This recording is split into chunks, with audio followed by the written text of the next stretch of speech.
Thank you very much. Thank you very much, Carl. On behalf of Secretary Clinton and the entire Department of State, I am delighted and truly privileged to be here this evening for the National Endowment for Democracy's Democracy Award. I want to thank the members of Congress who spoke earlier, the representatives from human rights organizations who are here, and especially to Chairman Gebhardt of the National Endowment for Democracy. To our two honorees, to Zahraa Said and Jamel Bettaieb, let me say what a privilege it is to join the National Endowment for Democracy in honoring you this evening. What you and countless other citizens of Tunisia and of Egypt set into motion over the past few months has truly changed history. You broke through a barrier of fear and brought long-sought freedoms to your countries, capturing the imagination of the region and of the world. Many in this room can take pride in the support offered to civil society over many years, and rightly so. But these revolutions are not about us. They are by, for, and about the brave and determined citizens who created them. Tonight's honorees are each accomplished activists in their own right.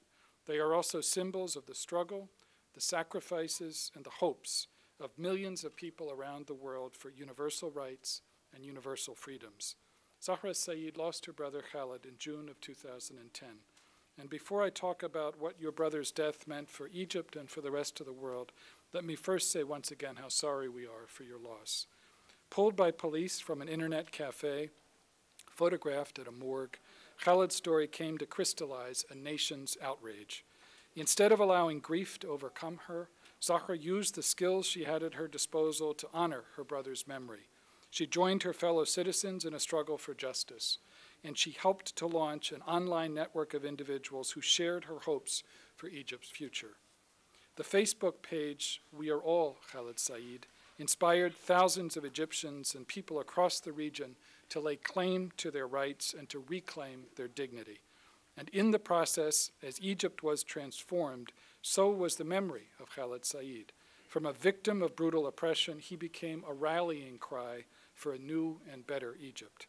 Today, we honor your brother's memory, and we celebrate you and your work. Last December, a desperate Tunisian street vendor, tired of too many indignities and too many lost hopes, set himself on fire.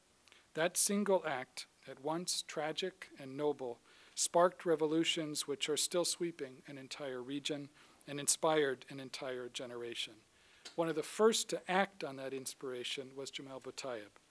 He was active in organizing the protests that launched the Tunisian Revolution and the Arab Spring. He is an activist, a blogger, a trade unionist, and a teacher.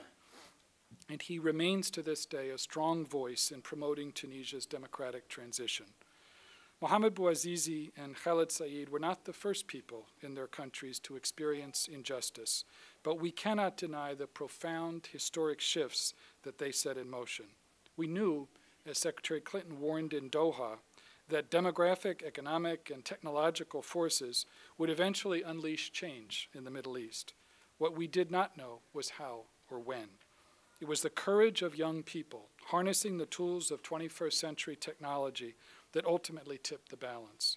Egypt and Tunisia needed young people like Khaled Said and Mohamed Bouazizi to begin their revolutions, and today they need young people like Zahraa Said and Jamel Bettaieb to keep them on track. Our own American Revolution, over 230 years old, remains a work in progress, and certainly the same can be said of Egypt and Tunisia. The Arab Spring is a story that is still being written. It is not over in Egypt and Tunisia, where the hard work of building democratic institutions and building economic hope remains ahead. It is not over in Syria and Libya, where leaders may be able to delay the changes underway with violence, but where there is no going back to the way things were. And it is not over in Bahrain, Morocco, and Jordan, where broad and peaceful dialogue is still the only path for meaningful progress. Before the Arab Spring began, I once heard the story of a young Egyptian girl who told her father that when she grew up, she would devote her life to bringing democracy to Egypt. Her father replied a little cynically, "Good, at least this way you will always have a job to do." The young activists of the Arab Spring didn't wait to grow up to bring democracy to their countries. They accomplished in months what their elders struggled to do for decades. But the father had a point. There remains a job to do in Egypt, in Tunisia, and everywhere to help people claim their rights, consolidate their freedoms, regain their dignity, and realize their aspirations. Zahraa, Jamel, we honor you for doing just that. We are inspired by your progress, grateful for your presence tonight, and determined to support your efforts to build a more just and a more hopeful future. Thank you very much.